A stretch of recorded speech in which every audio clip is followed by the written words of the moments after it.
And speaking of heinous crimes, what's the one thing that China is good at? Propaganda, I would say. It's a strategy that keeps changing and evolving. The old hammer and sickle are out, the new favorites are drones. You can see drone shows like this one in every Chinese city. It's the new craze, lighting up the night sky with symbols or names or cartoons. It looks good when it comes off. But last Friday, things went south. It was raining drones in the city of Zhengzhou. And I mean literally. Just see for yourself, 200 drones flying in formation. Out of nowhere, they started crashing to the ground. You can imagine what happened next. Absolute panic. Onlookers began running for cover. Drones were hitting cars and trees, as if acid rain and dust storms were not enough. Chinese citizens are now ducking drones. What caused this drone Armageddon? Chinese media is calling it an operations error. In other words, the guy with the remote control messed up. You could say that for the whole country, the guy with the remote control messing up royally. And that's Xi Jinping. His debt crisis is expanding. It is going beyond Evergrande. On Monday, a major Chinese developer missed its dues. It's called Fantasia. They're a luxury apartment developer based in Shenzhen. They missed two key payments, $206 million to bondholders, $108 million in company loans. Both S&P and Moody's have downgraded their ratings to quote-unquote default. Clearly, Beijing's strategy is failing. They cannot control the fallout from Evergrande. It is spreading to other firms, to other sectors. How long before the whole Chinese economy is hit? This crisis should be Xi Jinping's only priority. Unfortunately, expansionism is a full-time job, so Xi Jinping does not have time for distractions like recessions and power outages.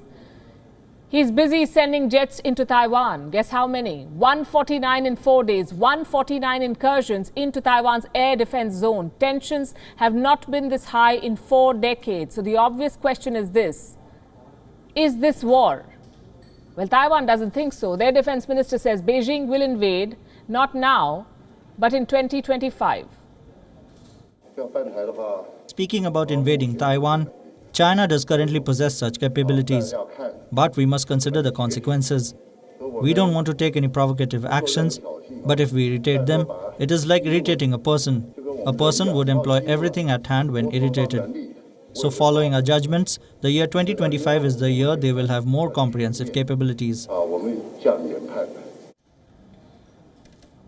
So Taiwan has less than 4 years to prepare itself. A lot will depend on the United States, their number one ally. On Tuesday, Joe Biden reaffirmed his position on Taiwan. He asked Xi Jinping to abide by what he called the Taiwan Agreement. Listen in. Well, I've spoken with Xi about Taiwan. We agree we'll abide by the Taiwan Agreement.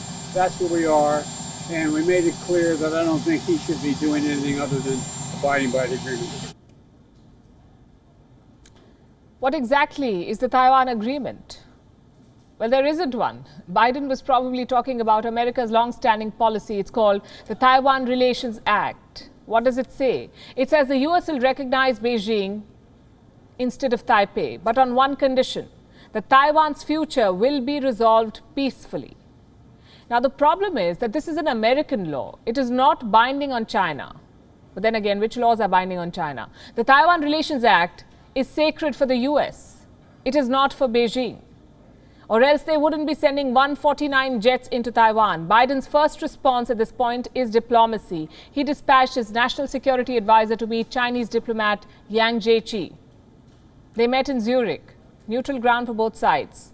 Joe Biden's wish list is clear here. He wants guidelines, rules to govern the competition between the U.S. and China in this region. The talks are welcome. But how invested are the Chinese? Their last meeting was in Alaska in the month of March. It was less of a summit, more of a shouting contest. Reports say this one was not as dramatic.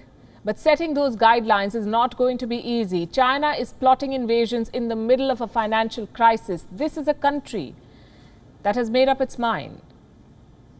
WION is now available in your country. Download the app now and get all the news on the move.